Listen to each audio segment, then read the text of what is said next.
Hello guys, welcome to new another blog. আমি মোহাম্মদ আজিম মাহমুদ আবারও আপনাদের মাঝে টান করে একটি ব্লগ নিয়ে চলে আসলাম। তো গাইস, আজকে ব্লগটা হতে যাচ্ছে এশিয়া মহাদেশের প্রাচীন ও অন্যতম বৃহত্তম বট বৃক্ষ নিয়ে। তো আমার আপা এবং দুলাভাই অনেক দিন ধরে বলতেছে যে আমাদের বাসায় আসো, এবং বাসায় যাওয়ার পরে বললাম দুলাভাইকে যে চলেন রোজার আগে কোনো জায়গা থেকে ঘুরে আসি। তো তারপরে আমরা একটা ইজি বাইক নিয়ে নিলাম, তারপরে জায়গাটাও সিলেক্ট করে নিলাম যে মল্লিকপুরে। শুনি যে ওখানে নাকি অনেক প্রাচীনের একটি বট গাছ আছে। তো ওই জায়গায় আমরা যাওয়ার জন্য অবশেষে রওনা দিলাম। আপা গাড়ির ভিতরে চলে গেল এবং আমার ভাগ্নে এই পাশে রয়েছে। তো ভাইয়ের জন্য অপেক্ষা করছিলাম। ভাইয়াও বাসা থেকে অবশেষে বেরিয়ে আসলো, ভাইয়া হাই দিতেছে। তো ভাইও অবশেষে গাড়িতে উঠে গেল এবং আমাদের গাড়িটা ছেড়ে দেওয়া হলো। আমরা এখন আছি কালীগঞ্জ শহরে। দেখুন কালীগঞ্জ শহরটা এক নজরে।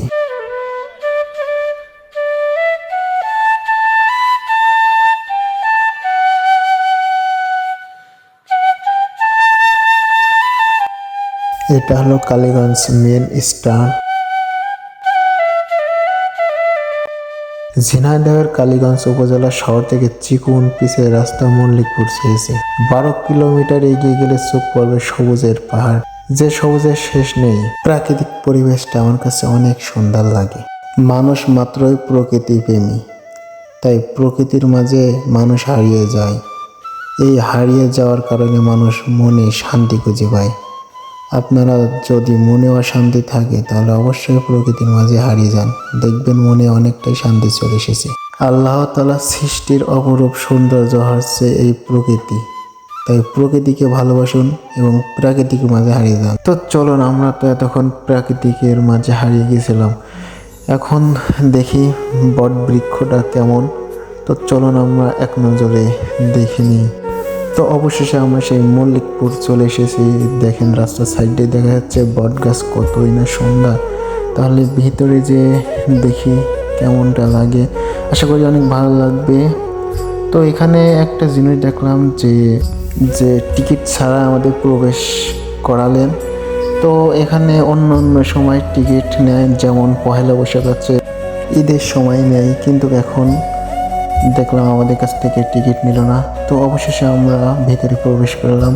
এই দেখেন এখানে একটা পরিচয়পত্র দেওয়া আছে, এশিয়া মহাদেশের প্রাচীন অন্যতম বৃহত্তম বট বৃক্ষ। দেখুন এক নজরে সবাই পড়ে। তো তারপরে আমিও একটু ক্যামেরার সামনে চলে আসলাম। ও মা, আমি যে এতটা ভাব নিতে পারি তা তো নিজেই জানতাম না।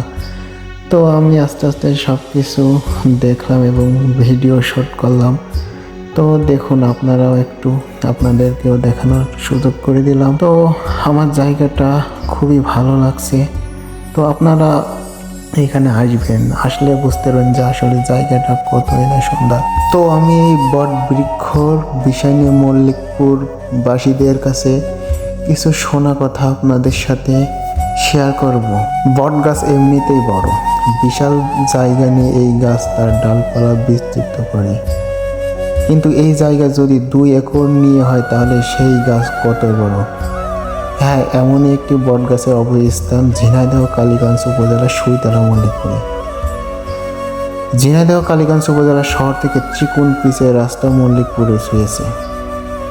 12 কিলোমিটার এগিয়ে গেলে চোখ পড়বে সবুজ পাহাড়ে, যে সবুজের শেষ নেই। এটি সুইতলা মল্লিকপুরের বট গাছ।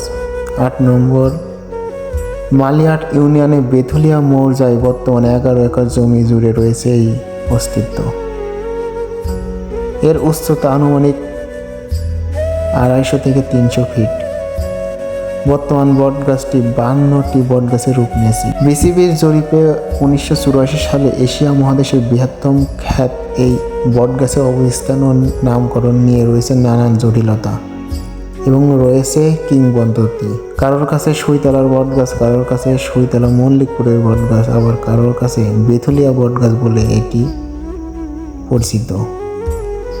বিসিবির জরিপে একে এশিয়ার সবচেয়ে বড় বট গাছ হিসেবে স্বীকৃতি দেওয়া হয়েছে।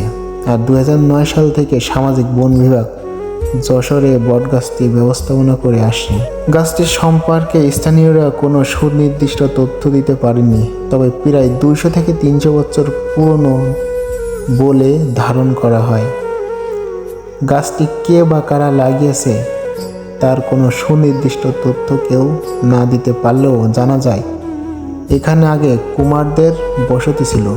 কুমার পরিবারের কোনো একটি কুয়োর মধ্যে আজকের বটগাছটির জন্ম। স্থানীয়দের মুখে গাছটির সম্পর্কে জানা আছে, কয়েক বছর আগে কুদরুল্লাহ নামে একজন গাছের ডাল কাটলে অসুস্থ হয়ে পড়ে। শুরু হয় রক্তবমি। কুদরের স্ত্রী বটগাছ আগলে ধরে কান্নাকাটি করে স্বামীর প্রাণ ভিক্ষা চায়। অবশেষে তার স্বামী সুস্থ হয়ে ওঠে। এরকম অনেক গল্প মল্লিকপুরবাসীদের কাছে শোনা যায়। তো আজকের ব্লগটা এই পর্যন্তই। ধন্যবাদ। সবাই ভালো থাকবেন, সুস্থ থাকবেন। যদি ভিডিওটা ভালো লেগে থাকে তাহলে লাইক, কমেন্ট, শেয়ার দিয়ে পাশে থাকবেন। আসসালামু আলাইকুম।